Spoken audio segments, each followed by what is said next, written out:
एक ऐसा नाम जो इतिहास के पन्नों पर खून से लिखा गया है। एक ऐसा इंसान जिसने दुनिया को विनाश की कगार पर ला खड़ा किया है। नफरत का पर्याय, तबाही का मसीहा। जब फ्यूहर चिल्लाता था तो दुनिया कांपती थी। तो चलिए जानते हैं, क्या हिटलर वाकई एक शैतान का रूप था? बट इससे पहले अगर आप अपने पेरेंट्स को भगवान की तरह मानते हैं तो फिर ऐसे ही मिस्टीरियस वीडियोज के लिए सब्सक्राइब करें हमारे चैनल को, वरना फिर मैं आपको दुनिया के ये फैक्ट्स नहीं बताऊंगा। एडोल्फ हिटलर एक ऐसा नाम जो सुनते ही रूह कांप जाती है, और आज भी इतिहास के पन्नों में इस शख्स का नाम सबसे खूंखार तानाशाहों के रूप में दर्ज है, जिसने सेकेंड वर्ल्ड वार और होलोकॉस्ट के माध्यम से करोड़ों जिंदगियां तबाह कर दी। लेकिन यह भयानक तानाशाह बनने से पहले हिटलर का शुरुआती जीवन बहुत संघर्षपूर्ण और फेलर रहा था। सत्ता में आने से पहले ये शख्स अपनी जिंदगी में एक जीरो था, एक नाकाम कलाकार जो वियना की सड़कों पर पोस्ट कार्ड बेचता था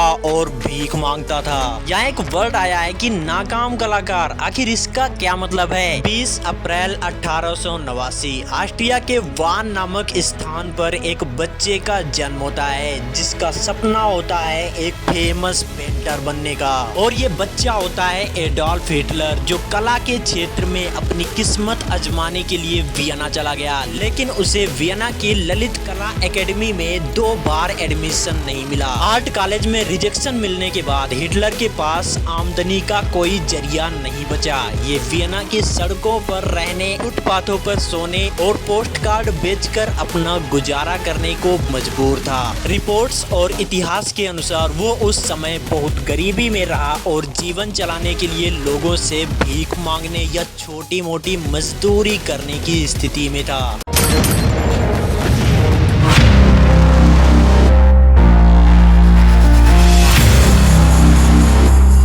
वर्ल्ड वार के बाद जर्मनी में मची उथल पुथल ने उसे राजनीति में आने का मौका दिया। इन असफलताओं ने उसके सपनों को तोड़ दिया। इस झटके ने उसे कला की दुनिया से राजनीति की ओर धकेल दिया। सेकेंड वर्ल्ड वार के दौरान एडोल्फ हिटलर का निजी डॉक्टर थियोडोर मोरेल ने उसे नियमित रूप से कई तरह की दवाएं और इंजेक्शन देता था। 1941 से 1945 के बीच मात्र 4 साल के अंदर हिटलर को लगभग 800 से ज्यादा इंजेक्शन दिए गए। हालांकि ये कहना कि वो पूरी तरह से होश में नहीं था एक बहस का विषय है, लेकिन कई शोधकर्ता इस बात से सहमत हैं कि वो इन दवाओं के कारण अत्यधिक नशे में रहता था, जिससे उसके निर्णय लेने की क्षमता प्रभावित हुई और वो सनकी और पैराडोनिक हो गया। इसके डेथ की सबसे वाहियात खबर है कि 30 अप्रैल 1945 को सोवियत सेना के बर्लिन में प्रवेश करने के बाद एडोल्फ हिटलर ने अपनी पत्नी ईवा ब्राउन के साथ बर्लिन में अपने फ्यूहर बंकर में आत्महत्या कर ली। इससे एक दिन पहले ही दोनों ने शादी की थी। उनके शव को बंकर के पास एक बम के गड्ढे में ले जाया गया और पेट्रोल डालकर जला दिया गया कि हिटलर की बॉडी दुश्मनों के हाथ ना लगे।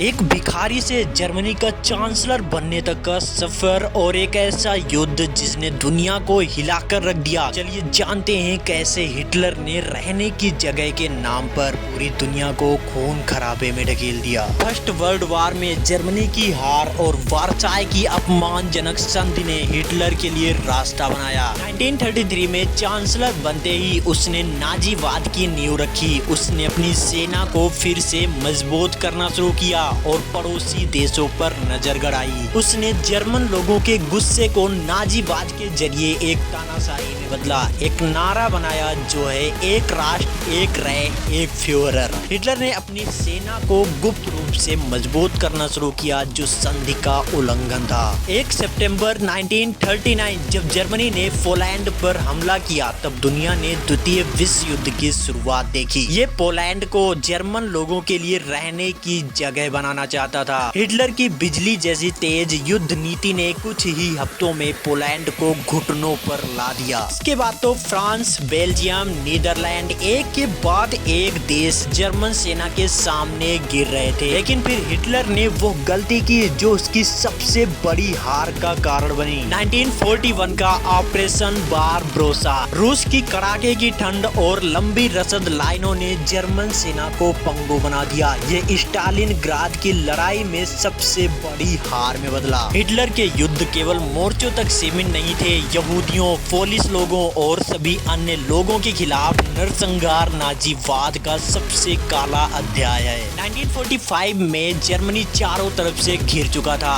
हिटलर बर्लिन के फ्यूहर बंकर में छिप गया अपनी पत्नी इवा ब्राउन के साथ, और फिर हुआ इस सभी चीजों का अंत।